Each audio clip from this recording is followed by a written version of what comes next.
Right. Morning, Jenna. Good morning. I'm just setting up my camera and everything. Just give me 1 second. It's quite fitting now that I'm going back to university that I'm gonna have to be that I'm in a Zoom call right now. I was thinking about Like this takes me back to COVID times. yeah, you know, like I haven't been in a Zoom call since like I got my like associates. That's crazy. Wait a minute. Oh, okay. Looking at this call right now, and I'm like, it's so incredible to like meet you. Like I saw Am I like visible? Am I heard by everybody? yeah, you're perfect. Hello? Nice to meet you, Mr. Stonenberg. How are you? You can call me John, please. John. Absolutely. Like, honestly, it's a pleasure. Like, you have no idea. When I was in university, I think I'd get to speak to you. This blows me away. I'm just by the way, you're so deeply engaged with Andrea's work. I don't think you have any idea how much that means to me. Well, it was important to me. I went through a lot. Like hearing her voice was kind of one of those guiding lights that, as far as reference goes, it goes, oh, these struggles aren't new. Like I'm not unique in finding these struggles. They've been written about, analyzed, solutions proposed. So I have a lot of appreciation in regards to that.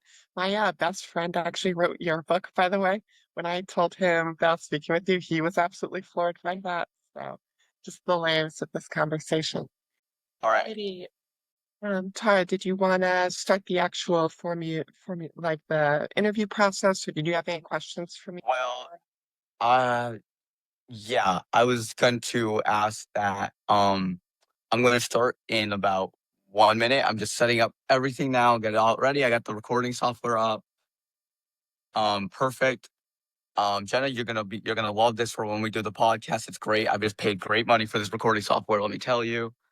Um, I got it all set up, and on top of all of that, John, do you need anything beforehand? We start. We will max out at an hour, I believe is what I said. All right. That's good. All right, perfect. Everybody got their statements out of the way. Okay, perfect. I don't mean to be rude. there you go. All right. Hey, hey y'all, it's Tara from Bundle of Sticks. Of course, everyone knows it. And we're joined here by the lovely, the possibly the only man I will ever have here, John Stoutenberg. How are you today? I'm excellent, thank you, Tara. I'm so pleased to be here. First, the witch doll, Jenna. It's a pleasure to meet you, John. We're very excited to host this conversation. Happy to meet you too. Happy to begin this talk. I did not believe I would ever speak to you ever. For like, I don't like. I will likely never act like this towards another person again. But Andrea Dworkin means something so dear to both me and Jenna. You hit me in my usually very Jenna can vouch demeanor, very cold demeanor that I was not prepared for, because you don't you didn't just touch you and your wife didn't just touch my life as a woman. You touched every single pause. Okay, your work did everything for women. It's like so much. I think a lot of the. Go ahead. It's so happy that I found your work. I mean, and it was quite by accident. I stumbled upon it online and I read your piece about how the insult turf is a way of silencing and stopping engagement with Andrea's work. And I just thought it was so amazingly written and so beautiful and so powerful and so true. And I'd never seen anything like it. And I looked around for how I could let you know that I really was touched by it. And I found this way to do it online. And I know I was never hear from you. I Especially with that word turf having such a connotation of negativity, where it almost dismisses the voice being heard, where I think the label of it, the radical feminism of it, is going to be having a second sort of revival as these works are re-digested and reinterpreted. Because it's part of the discourse in this conversation. So Dworkin in 2026, I'm seeing the excitement of being rediscussed as the idea is being taken seriously and championed again for what seems like the first time in a moment. The Tarot's definitely been kind of one of the forerunners of that. I hope people who are watching know of that piece and will read it. I think it's extraordinary. Last night when you asked me to help talk about the fact that her work is being realized, I had over 150 women message me this morning telling me that they have purchased these things. And both cis and trans. I have a primarily audience made up of trans women, but there are cis women in my audience, and they also were very interested in seeing this. And Jenna mentioned turf being used as an insult, and I find that funny because often what we would call TERFs, gender critical, quote unquote feminists. I'm sorry, I'm gonna be honest. Um, will say turf is a slur, but the only person it's actually used as a slur against often enough is not, of that ideological lineage. Well, it's almost comical. Both me and Tara, because of our support of Dworkin, have been accused of being terrorists. Both of us have the DMs to kind of recognize that. And it's fascinating to me. Like the fact that's not applicable. Never mind the actual women out there that might be engaged critically with radical feminist thought and find themselves under that label used as like it's almost stripped of its meaning to become rather than what it was meant to convey an insult of I disagree with you and can dismiss you. And that's a very sad thing in the world of feminism to be seeing in real time. It's very interesting because um the way me and Jenna became associated with each other is not too different to the way like Dworkin was seen like by the media. Like I was under, we'll call it duress. I'm not gonna go into the details there, but she, we're just having a casual conversation, and you casually mentioned Dworkin, which piqued my interest in going back to her work, which I haven't read since I was a teenager at that point. And it was genuinely like rediscovering Dworkin's work and seeing her writing style and how raw and intimate it is. It was a lot more raw and intimate than I remembered.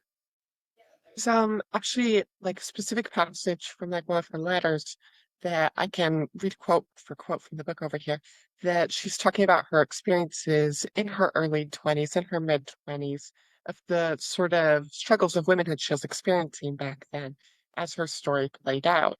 And those beats for beats I found very reminiscent of my own initial struggles in entering the world under patriarchy, where I had this very cloistered, naive perspective and as I faced the traumas I did, Dworkin was almost there to hold my hand and be like, these are not novel instances or exercises. They're part of the system. They're something that's happened to many, many people. And that made me sad because I had hoped that things had changed, but it also made me glad that at least she was there to be a presence. What do you think about that, John? Do you think that her message carries forward to today that can be amplified or First of all, Jenna, hearing you, I'm tearing up. You all know that she worked from her own life and what happened to her. is deep? What I want to bring into the conversation is that she heard the stories of hundreds of women throughout her life. Her work originates not only in her own life and her own intellectual brilliance, but in the truth of the stories she heard. And were she alive right now and on this call, she would be hearing your story, both of your stories.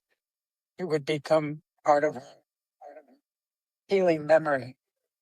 You know what I mean? Like the memory with Something I took inspiration from myself is in that respect. Yeah, a lot of my work is inspired by just hearing like conversations I have with Jenna. I mean, Jenna can vouch that piece that you love so much was written almost well, it wasn't completely written in 5 minutes, but it was talked and started 5 minutes after a conversation I had finished with Jenna. Yeah, like I lead with my foot on this one. I really appreciate her. If sh like, what do you think she would analyze John as the greatest kind of threat or obstacle or even struggle facing the feminist movement or facing women today? Can you speak on that? Well, I'm not convinced that it has changed from what she analyzed. And I Of think, course. I mean, obviously I would love to see a light dawn and the clouds clear. It's becoming more overcast, I think. but I think it's the same storm. I think it's the same storm of male supremacy. The same. I think she identified it in woman hating and really doubled down at that Simon. I can't remember how to pronounce her last name. What's the, whatever, the family. Male supremacy hasn't changed, and the family is where it stems from. Absolutely, the family. Go ahead. I think she would look at the technologization of the pornography that she analyzed, and she would see Still the words. it's just Right more there. so. There's just more. It's the same scenarios. It's the same drive of men to feel like men. The same way in which male supremacy the way it works viscerally in male body. Something that you wrote about. I read your work before this. I ended up reading your work last night. Something you directly word and to quote the title of the book right here now, to refuse to be a man, and not in the way of refusing it in a gender way, but refusing it in the way of ideology. Yeah. I mean, I think some people will notice that our work is joined at the hip, and she worked on behalf of women as a class, and I worked on trying to understand from the inside what is going on with those who are trying to belong to the male class. It's something for my male followers to see. This is how you work with women. That you don't, if you want to be an advocate as a feminist, you are listening to women. You mentioned Supportive and complimentary. Go ahead. You mentioned asserting that Dworkin, and you agree that women exist as a class. Do you want to speak more on that and how that class specifically exists as almost a reaction to the male dominance being inflicted upon them? Like You there's just such said a it. The tangible- class exists because that is the Yeah. dynamic that men must differentiate themselves from and dominate them over and count themselves as better than. Women are the And class it- that exists as men project. They it's certainly so they must feel better than. They must dominate. They must put down in order to be. This is a question of male sexual identity validation as currently constructed, and that's kind of a current in my work. That it's a vertical identity. It's a better than. It's an I'm better than you. I'm going to put you down. I'm going to dominate you. That is the entire driver of conventional manhood. The class of women are the body of people against whom that must be acted out in order for him That is what to be makes a him. That's what makes him him. No, it looks like reproductive exploitation, like reproductive systems, looks like domestic labor. It takes all sorts of pornography, of course, prostitution, like that family umbrella of the male gaze. As it, I like that you said family umbrella to talk about prostitution, because people are going to call us crazy for saying that. Like, what could you possibly mean by that? And it's like, well, frankly speaking, there's Clarify, one not a person to sport. explain it, of course, but Excuse me. To clarify, not a swerve. Very like support the material women on the ground. They exist under this state of exploitation. But to lean on my more leftist roots, any forms of these labor exploitation, whether it's a mother, whether it's a girl who's working, whether it's a girl working under her boss who might be sexually like commenting on her, like the different multitude forms that presents as is not limiting. So when we speak on prostitution, it might highlight the systems of pornography is one of the ways it trains men. But I don't mean to focus that light on strictly that area because it rears its head in many ways. absolutely. I mean, like, something that drew me to twerking originally, and I'm sure Jenna, you also can like attest to this. Um, as a victim of sexual violence and childhood sexual assault, I mean, Dworkin is the only person who gave me the weapons and words to be able to identify what had happened, what it was for what it was. And she gave me a tool of justice. And both you and her have written about justice in that regard. And I'd love for you to speak on that, Jeff, or John, excuse Well, actual justice has to arise in a sense of being where it used to be called I thou. It's a horizontal kind of selfhood affirmation. Like, I can only be as real as you are to me. There's a sense of justice that is built into identity. And if you don't have it built in, if all you have is the domination in identity, if all you have is the destroy and dominate and derogate in order to be, that is the origin of injustice.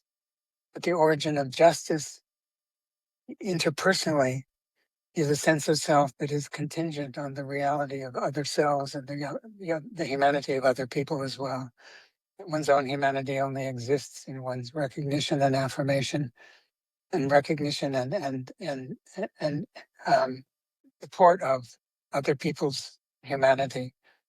And so I'm looking at justice as a formulation within human relations before it becomes systematized, before it becomes part of law. We have, if you don't mind my going here, but we have a political party that is completely invested in affirming the idea of man as the dominant one who only exists to the extent that he is derogating, destroying, dominating others. And we're watching a festival of it globally right now, of manhood affirmation. A global, like, for lack of a better term, a bunch of frat bros, like, what is it, like, doing chest bumps with each other. But you mentioned one political party, and I do want to raise you. The Democrats also do this. No, 100%. yeah, Well, no, I they mean, didn't. I guess the great unifier, something like the Epstein allegations, what's been illuminated by them, and how it doesn't plays a major role in bringing um, back. this rape academy that was just discovered, where it's getting millions of men as subscriber. The viewership is in the tens of millions, or site visits at least. So like, it's not necessarily just frat boys. It's a cultural, it's a cross-cultural expression of what masculinity is up against. It's invigorated by like these podcast bros that are bringing out the worst of what patriarchy supposes to be. So when I talk about justice, it looks like combating that, as well as it looks like the interrelational tendencies John was speaking of. I think it's important to understand that male bonding, it exists so that one doesn't put down the other. They form a bond against a third party whom they both determine they are better than in some way, by destroying that other, by demolishing that other person's sense of self, by bombing them, whatever. And male bonding is the glue that holds society together, and it is entirely based on that combative sense of identity. They are trying to not destroy each other, and so they jointly destroy someone else. That's the meta plot of politics globally and interpersonally and small scale as well. That's why Absolutely, I agree with.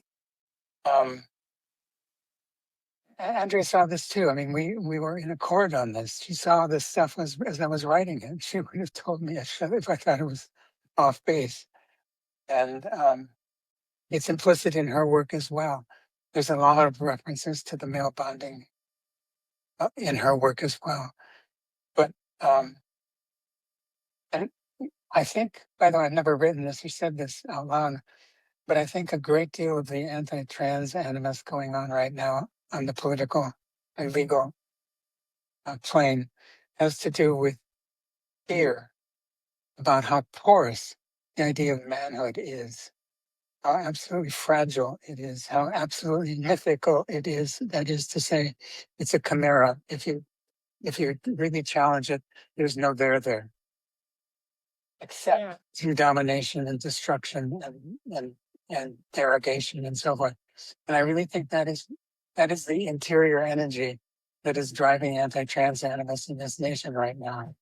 I think that it's terrifying that these men who are Oh, trying to stay within a bulwark of masculinity, it's terrifying to think that it is so fragile and porous an idea and so vaporous, actually.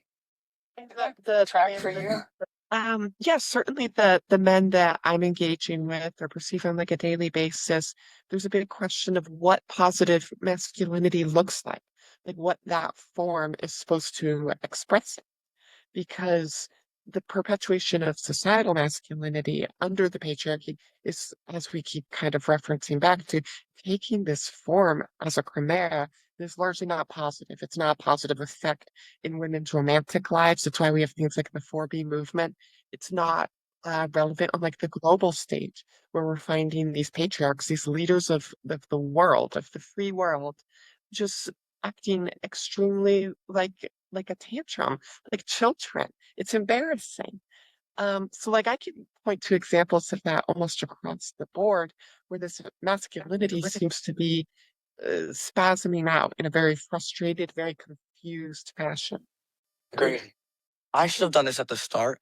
John, would you like to introduce yourself to the audience as like who you are, etc.? I also, you're into the recording. Do you mind sending it my way?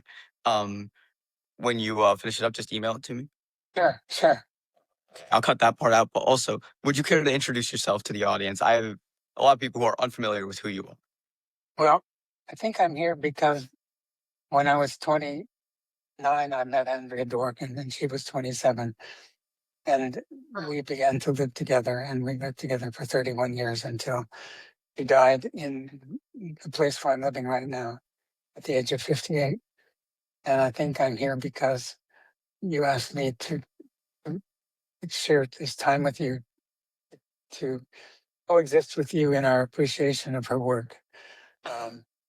And I'm here because I was very touched by the piece you wrote. I've written several books, including one called Refusing to be a Man and another called The End of Manhood.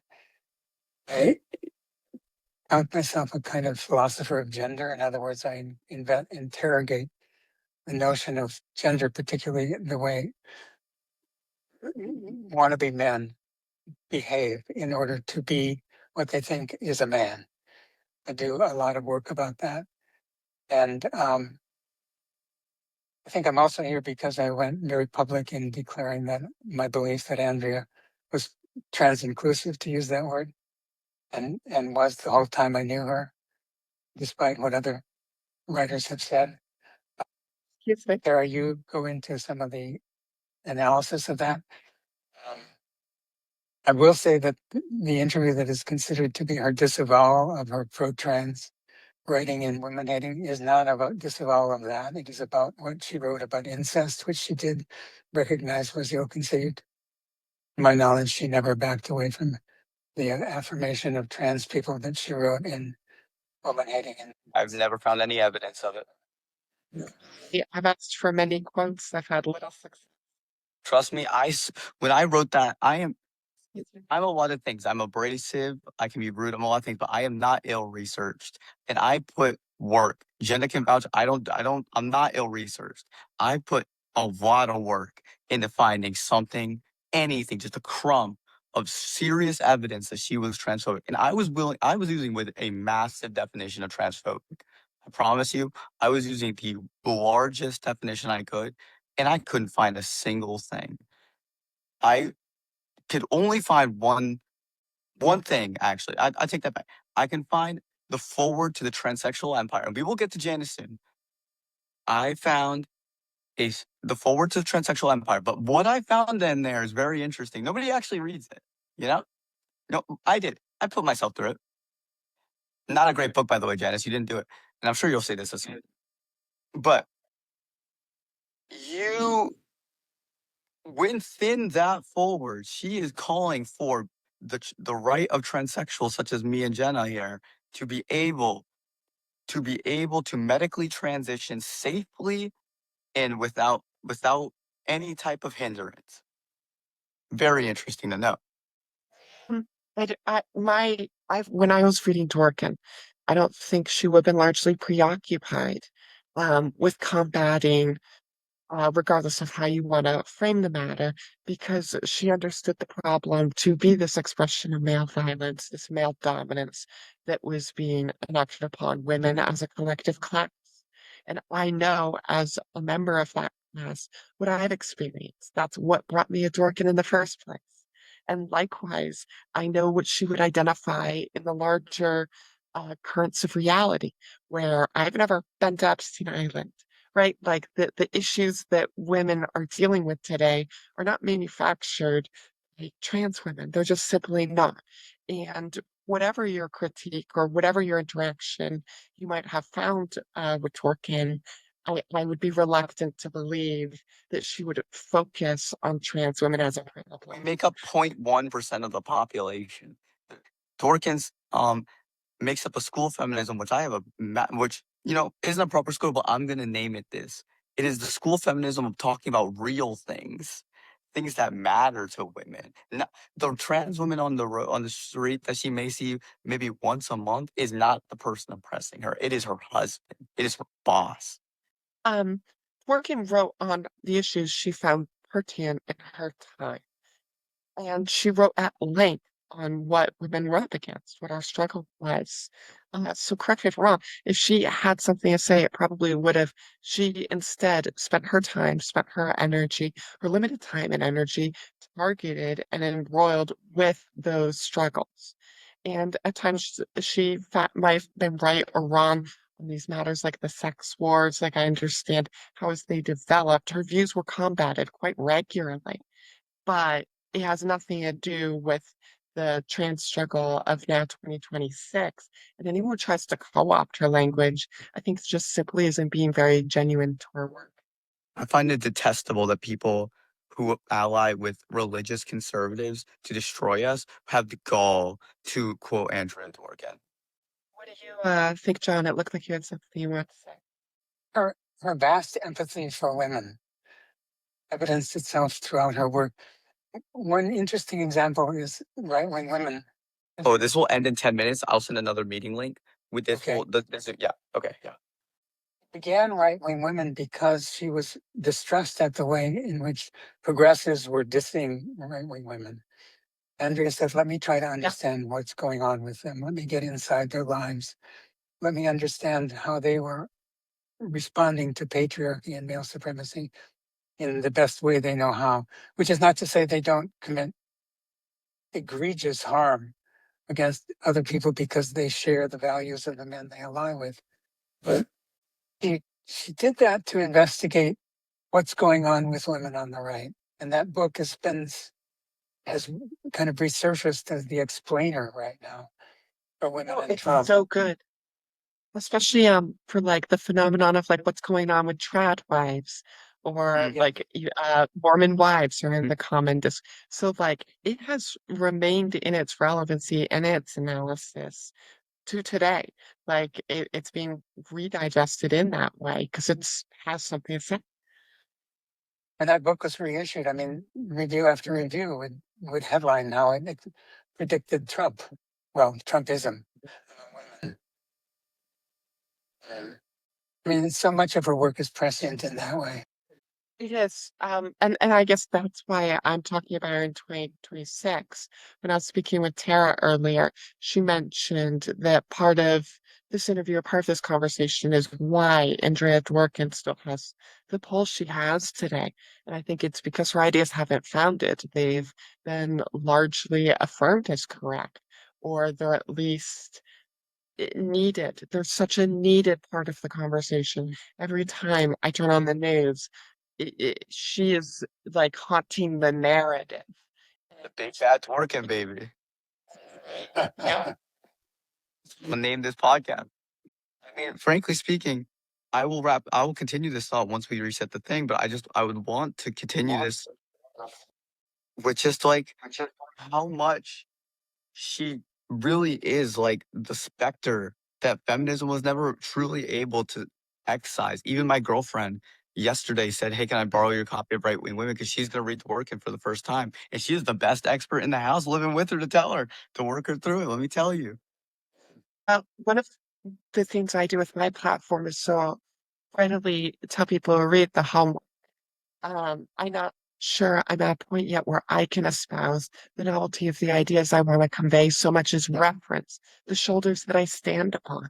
When I'm challenging people to have these conversations in their online spaces, the first thing I check is, have you done the homework? Have you read the text? So when it comes to like right-wing women or intercourse or pornography or any of these matters, if you want a reference material, you kind of need to go out and step by the bookstore with a little coffee and pick up a Dworkin text. Sean, you saw And that I had the British editions of the books. I was showing you my working copies yesterday. Oh, you have the British editions, like, you know? And I will just say this completely and fully now. It is, we're talking about radical feminism and we're talking about Dworkin, we're talking about this.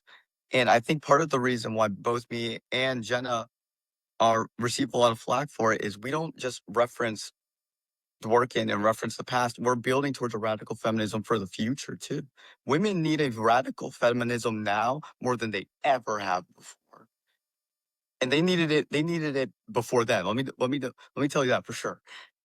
I laugh once again reading Dworkin's story and going, I'm 2 years younger than she was when she met you, John. So in like terms of what I understand Dworkin to be, I don't even exist. I'm barely born yet. I'm taking my first steps outside of the cradle. So when I look towards the future, I know that there are a lot of women being exposed to Dworkin now who will take the next steps towards to that to improve upon where she already stated, because the waves are just going to keep coming. Women won't stop existing. Absolutely. I'm 22 years old and working towards her work. Yeah, no, exactly. Like, and with her work, I am not, I have never been in academia before, ever in my life. I am, I'm different from you and Jenna in this respect. But frankly speaking, Dworkin taught me how to interact, to be like, how to interact with it in a way. I don't want to say she taught me how to write, but really she kind of did. Yeah. I I would mean, say you show traces of her writing talent. I would say for sure. oh, I always needed a tutor, Like, I'll tell you That is that. what attracted to me to Tara Brooks. Your writing style captures some of that vulgarity, some of the personality. Like it's attempting to say something that demands to be heard. I think that is as true of Dworkin as your writing. It goes back to something that I relate to her with. She very much asserts that in the beginning, nobody wanted to listen to her until she made them listen to her. And that's something I had to do too. As a Black trans woman, I grew up with no voice until I said, okay, bet you're gonna fucking hear me one way or the other. Like, Yeah, and that struggle continued for her even after she started publishing, getting her works out to be heard. It's a constant struggle. It's a constant project. women, The Black silent women. thing. This analysis about turf is used as a slur to turn people away from her work without ever having read it. Um, to which is actually exemplarizes a whole bunch of slurs against her. There's more where the hell it came from. Yeah. I kind of keep track of them.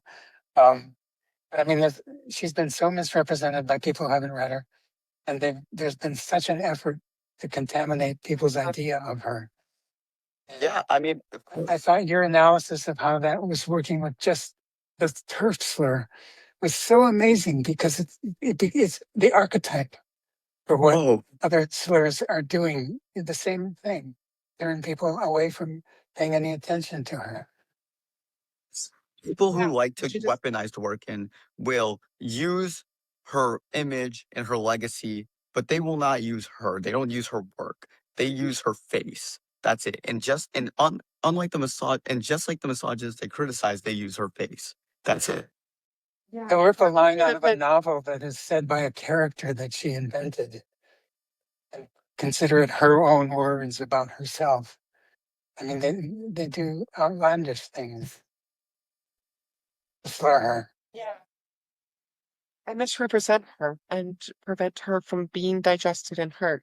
But that characterization always has happened. Like I've watched interviews with Twerkin where back in the day, far out of this frame of reference, they would characterize or not characterize uh a caricature of Dworkin, where she's the loudmouth feminist, right? She's got the attitude, she's very vocal, and I think it's always in a way to prove almost as an ad hominem rather than just talking about what she wrote. And I feel this a lot with Tara, where See, that sounds you like familiar. have I those was- personal complaints with Tara and her like self as an individual. What does that have to do with her writing? Can we please get back to the writing, please? Can we talk about can we talk about what we're here to talk about, not about how I'm like mean? Like, I mean, okay, like I don't know what to do for you. Like, I'm sorry. Do you need me to like hold your hand? Like, But I don't have the pleasure of knowing her as you did, John, in her personal life. I don't know who she was behind closed doors in the softer moment. So it's not for me to speak on those matters. Um, I would suspect that you would be one of the best people to know her inner thoughts on matters of like trans issues or her like focus on what she was trying to say instead. Like that sort of legacy, all I can pull from is her actual writing. So I remain very steadfastly focused on the canon. she's very soft working in her writing herself also. She let herself be vulnerable. She let herself care for people in her personal life. And I mean, again, this is something else I can compare to myself. Jenna can vouch for this. I am the first person when something is going on in my friends' personal lives to call them, ask them how they're doing, et cetera, despite what people like to claim about myself. Well,